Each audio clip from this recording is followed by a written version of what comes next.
So, one of the key findings from the Photo Voice study was that oppression could both create the conditions for men's use of DV against women with disability, while DV could further entrench existing oppression for them.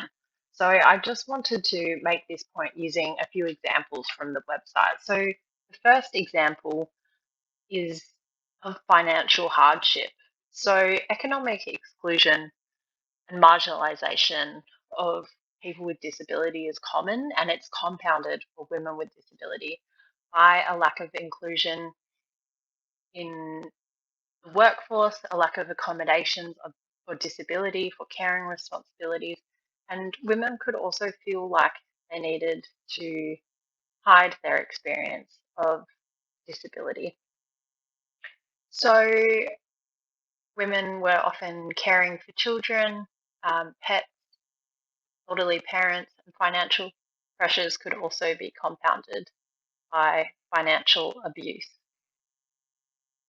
So, in an example from Jane, who had her children removed from her care and therefore her parenting payments were cut off, which escalated her partner's use of family violence. And she stated that the poverty side of things is the hardest to get out of. And that really illustrated the constraints on choices for women who are struggling financially and also experiencing family violence, which can compound that. So, another example of these cycles of inequality is housing instability.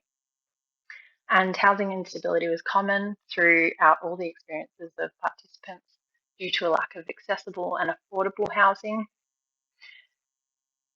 And it really restricted the choices available to them. So, Tanya, in her photo story, and she has included some of the images here, she really talks about the unsafety of home, and she talks about her experience of living in public housing. And she says, you can see where things have been forced. You can see where things have been put in place without too much care. It's basic and it's crude. She asks if looking at the photos, you would think it makes her feel valued. No, I think to myself. And to me, Tanya's story really encapsulates how the experience in housing and the availability of housing can impact on the recognition people feel and the worth that they feel, um, and the sense of stability that they have. Um, so, lastly, the example of social isolation was used to really illustrate how socialization could be common for people with disability, but it could also be compounded by tactics of family violence. So, built in social environments could be hostile to the experience of disability, or tactics employed by men could further isolate participants from friends, family, and the community. So, Layla had to move state after experiencing family violence from her ex husband, which also meant leaving her church community. And in the new city, uh, Layla talked about the feeling of um, being alone there. And she said, it's like all my energy goes to surviving. And I want to get to these groups and I want to connect with people.